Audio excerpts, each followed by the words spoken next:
In 1974, in a house near the river of Amityville, Ronald woke up seeing weird visions and hearing voices that tell him catch them, kill them.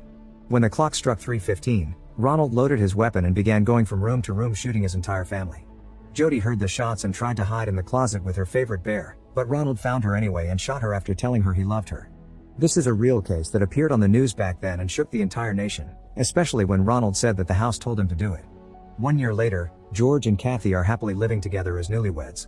Kathy has 3 kids from a previous marriage, and while Michael likes George just fine, Billy and Chelsea aren't big fans. One afternoon, the couple goes out to look for a new house and ends up driving around Amityville, which George thinks they can't afford. Kathy doesn't care, and as soon as she sees the beautiful house near the river, she calls the realtor for a visit. The house is huge, and George can't understand why its price is low. Kathy notices a black stain on the ceiling but doesn't think much of it, and George must admit he likes the boathouse outside because he has a speedboat. There are some weird noises in the corridor that the realtor hears and chooses to ignore while the couple looks around the house, but when they make it to the basement, she refuses to go down there. The couple does go, and George finds a clock stuck at 3:15. Once the tour's done, Kathy convinces George to get the house even if they have to eat less for a few months since the deal is amazing. George is hesitant, yet he accepts, but only after asking the realtor where the catch is. The realtor finally admits this is the house where the infamous tragedy happened, which makes Kathy have doubts, but George reminds her that houses don't kill people, people kill people. Some days later, the family moves into the house and has a wonderful first date together, recording the whole process. In the evening, George starts to feel cold, and while Kathy doesn't feel it, he still goes down to the basement to throw more wood into the furnace. There are some weird noises that he at first thinks come from the clock radio, but it isn't even connected. Then he discovers it's just the wind going through the air vent. When George returns to bed, he and Kathy begin getting busy, but George gets distracted when he sees Jody's ghost in the room. It disappears in seconds, but George now doesn't feel well and ends their activities for the night. The next morning, George wakes up with an awful cough. Kathy hears Chelsea talking to someone, and when she checks on the kid, she finds her alone. Assuming it's an imaginary friend, Kathy plays along, but Chelsea can truly see Jody's ghost living in her closet. She's also made a picture of Ronald, but she doesn't tell Kathy who it is because Jody asked her to keep the secret. While George is outside chopping wood, Michael approaches him with a weird metal object that he found in the basement. George snaps at him and forbids him from going down there because it'll be his office, but he quickly apologizes with a hug for his reaction. Moments later, George and Kathy suddenly hear Billy's dog Harry barking like crazy, and they follow the noise to find Chelsea dangerously standing on George's speedboat with a balloon in hand. It takes a few tries from her parents to make her snap out of it, and once they've dragged her away from the water, Chelsea explains Jody only wanted to see the boat. The family returns to the house then, and George makes sure to put a lock on the boathouse. In the evening, strange noises wake Michael up. He wants to go to the toilet, and since Billy won't wake up to go with him, he tries to be brave and goes alone. As soon as he reaches the hallway, he looks through the window and notices the boathouse is open, so he rushes to the bathroom in fear. After peeing, he tries to wash his hands, but the water won't come out from the tap. Suddenly, a creepy ghost appears next to Michael, causing the tap to start dripping blood. Terrified, Michael runs back to his bed while all around the house, furniture and windows move on their own. At that moment, George hears a shot and runs out of the bedroom to check on the boys, unaware that blood is now dripping from a light switch. In the boys' bedroom, George is shocked to see himself standing next to the bodies of the kids, and this creepy version of himself tries to end things for himself as well. Suddenly George wakes up and discovers it was all a nightmare happening at 3:15. He gets out of bed to close the window and notices the boathouse is open. There's also a balloon coming out of it. Thinking Chelsea may be inside again, George runs to the boathouse and finds Harry barking at some bubbles in the water. George immediately dives in, but there's nothing down there. Now Harry's barking outside, and when George follows him, he discovers Jody's face on the window, which quickly moves to then appear next to Chelsea. George runs inside to double check only to find Chelsea peacefully sleeping. He then checks the closet, where he doesn't see Jody being held against the roof by creepy hands. George does find Jody's bear and decides to leave it in the bed with Chelsea. The next morning, George is down in the basement watching Harry trying to dig at a hole in the wall, which has a mysterious stain on its wood. When Kathy checks on him, George explains this is the only warm place in the house because someone keeps opening the windows. He also explains Harry woke him up, and when he mentions the boathouse, he reveals he found the lock keys in Billy's room, so he thinks it was all a prank because Billy doesn't like him. 2 weeks later, George keeps asking Billy for an apology, but Billy refuses to take the blame for something he didn't do. While Kathy's in the kitchen, the magnets on the fridge move on their own to spell catch them and kill them. Then she hears the sound of someone running behind her, and when she turns around, she discovers the creepy message. Worried, she goes looking for George, but when she returns and finds him drinking milk, the message is gone, thus she blames it on her imagination. In the evening, George and Kathy are going out on a date. Billy doesn't want a babysitter, but he quickly changes his mind when Lisa arrives and he sees how attractive she is. Lisa used to babysit for the previous family, and after the parents are gone, she tells Billy the whole story. Ronald had first thought his dog was evil, so he killed it. A few days later he thought his family were demons and killed them too. She's suddenly interrupted by the arrival of Michael, and while Lisa tells him to cover his ears, he ends up hearing everything anyway. Lisa explains the deaths with gruesome detail, and afterward, she shows them the closet where they had found Jody.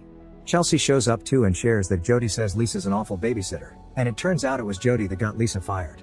Billy dares Lisa to enter the closet and Lisa does it, ignoring Chelsea's warnings that it may anger Jody. Lisa finds Jody's bear right before the door closes behind her, and the boys can't open it from the outside even if it doesn't have a lock. As Chelsea's drawing toy displays a message saying hate her, the lights begin flickering and Jody appears in the closet to make Lisa touch the bullet wound Ronald left on her forehead. Lisa screams in horror as many creepy visions appear in front of her, and the boys run to find help. Moments later, an ambulance takes a traumatized Lisa away. George yells at the boys for pulling a dangerous prank, ignoring Billy when he says it was the house that did it. The boys don't want to sleep in that bedroom anymore now that they know about the tragedy, but George forces them to anyway. Kathy goes to check on Chelsea, who explains Lisa had been mean to Jody so Jody hurt her. Jody also thinks Kathy's a good mom so she won't hurt her, but she hates the bad man that lives in the house and makes her do bad things. The next day, George leaves Billy to work with the wood until late, making him miss dinner. Kathy thinks George is taking the discipline too far, but he thinks Billy needs a father's strict hand. Later, while George is working on fixing the basement, he hears Billy and Michael's voices coming from the vents, chatting about what a twat he is. He also can hear a voice telling him to catch them, kill them, and when George touches the wall with the hole, he suddenly finds himself in a room filled with weird tables with taps on their sides that drop blood on the floor. One of the tables has a body on it, and when George checks it out, he sees himself saying kill them. Once the vision is over, George runs to the bathroom to throw up. When he tries to take a bath to relax, suddenly two arms appear in the water and try to make him drown. He struggles against the hold, yelling until Kathy finds him and helps him out. The next day, Kathy takes George to see the doctor, who can't find anything wrong with George physically. George admits he started to feel better the minute they left the house, but he protests when the doctor asks him to see a psychiatrist, pointing out he isn't crazy. At home, Billy is watching over his siblings. Chelsea leaves the table to find her bear, and when her parents return, they find the bear on the ground outside. Suddenly they hear Chelsea's voice and when they look up, they find her casually standing on top of the house. While George takes his ladder, Kathy runs inside to take the stairs and climb out the window to then follow Chelsea. Chelsea explains she must go with Jody, but Kathy manages to grab her just in time. Unfortunately, Kathy begins to slip, so George leaves the ladder and runs to catch Chelsea right when she falls.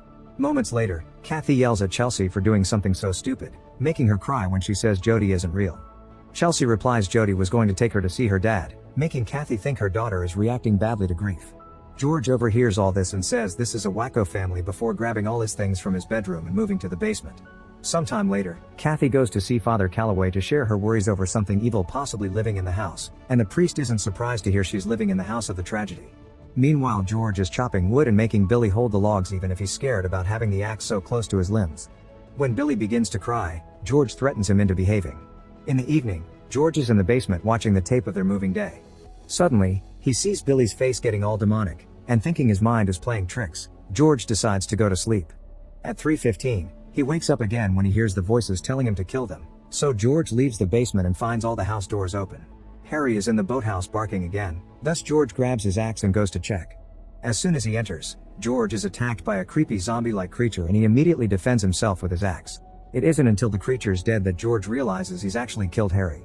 After hiding the body, he proceeds to clean the blood off the floor. The next morning, George can't stop the guilt from weighing on his mind. Kathy tries to tell him they should leave the house, but George refuses as he holds her hand to the point of hurting her.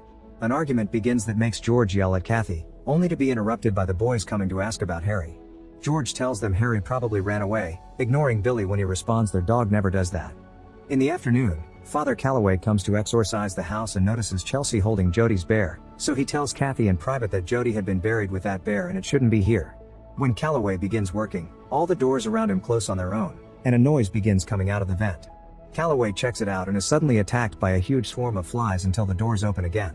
Terrified, the father runs out of house and ignores Kathy's pleas for help as he gets in his car to drive away. When Kathy turns around, she bumps into George, who reminds her she's got him. When night falls, George can't sleep because he keeps hearing the voices and Harry's barking. The TV suddenly shows him the same visions Ronald had seen and asks him to kill them, making George run outside to stop hearing them. From the window, Kathy sees her husband suffering on the ground. On day 28, Kathy decides to go to the library to investigate the tragedy. She learns that Ronald heard voices, that he also moved to the basement, that he killed his family after 28 days, and that the police found a notebook with the same spelling she had seen on the fridge magnets. Afterward, she researches the house and learns a reverend built it under the pretense to take care of the Native Americans when actually he abused them through various methods, including the weird contraption Michael had found in the basement. Kathy rushes to see Calloway to share this information, and Calloway admits he hadn't believed Ronald when he came with the same problem, but he believes it now, meaning Kathy needs to get her family out of the house immediately. Meanwhile, George is finally tired of the whispers and begins knocking down the basement wall with a hole in it. On the other side, he finds a bunch of worms and a second wall, which he also knocks down to find the room he had seen in his dream. Here George finds the ghosts of all the Native Americans that the Reverend had killed. At the end of the corridor, George finds the spirit of the Reverend himself, who reenacts the night of his death. He had ended things so his presence would live forever in the house, and now he can possess George. Suddenly George wakes up and goes to answer the ringing phone, but as soon as he hears Kathy asking him to leave the house, George tears the phone off the wall. Kathy rushes back to the house and finds George in the boathouse, looking for spirits in the water with a flashlight to get rid of them with the boat propeller. When Kathy calls his name, George turns around and blinds her with the flashlight, making her fall into the water. Her hair gets stuck in the boat's propeller, and when George checks on her, he sees a demonic face and turns on the propeller to get rid of it. Kathy struggles against the hold until George finally sees her real face and lets her go. Kathy runs into the house and finds Chelsea in the basement, where they discover coffins for the whole family. George suddenly shows up acting creepily, prompting Kathy and Chelsea to run away and meet with the boys to try to escape. George grabs a weapon and begins chasing after them, easily pushing away every obstacle the family throws his way. The family can't find an exit because all the doors and windows close on their own, and eventually George catches up to them to grab and hit Kathy, only to let go of her when Billy hits him in return. Chelsea guides the family upstairs so they can escape through her window, which is open because it used to be Jody's. They climb on the roof, and when George shows up to follow them, Billy tears off a piece of metal from the chimney and hits George with it, causing him to fall and lose his weapon. The family then tries to re-enter the house through a different window, only to be scared away by the Reverend's ghost. They end up coming down by using the roof stairs, only to discover George has woken up and has retrieved his axe. He grabs Billy and gets ready to kill him because he still sees him as a demon, but he's suddenly stopped by Kathy, who is now threatening him with his own weapon. George dares her to do it, but Kathy can't bring herself to kill her own husband, so instead she knocks him out. Visions of their happy days together flood George's mind as he wakes up and attacks Kathy with his axe, only to realize this is a vision as well. Coming to his senses, George asks Kathy to kill him, but Kathy just knocks him out again before she and the kids tie him up. Then they drag his body to the boat, where he wakes up again as the visions of the tragedy flood his senses. Billy wants to leave him here, but Kathy forces her kids to obey and the whole family leaves on the boat. Once they're far enough from the house, George shows that he isn't affected anymore and finally accepts they need to leave for good. The family never returns for their personal possessions. Back in the house, Jody screams in fear as the house rearranges itself. The clock shows 3:15 again, and two hands pull her spirit away. Make sure to subscribe and turn on notifications so you can watch more videos like this. Thanks for watching.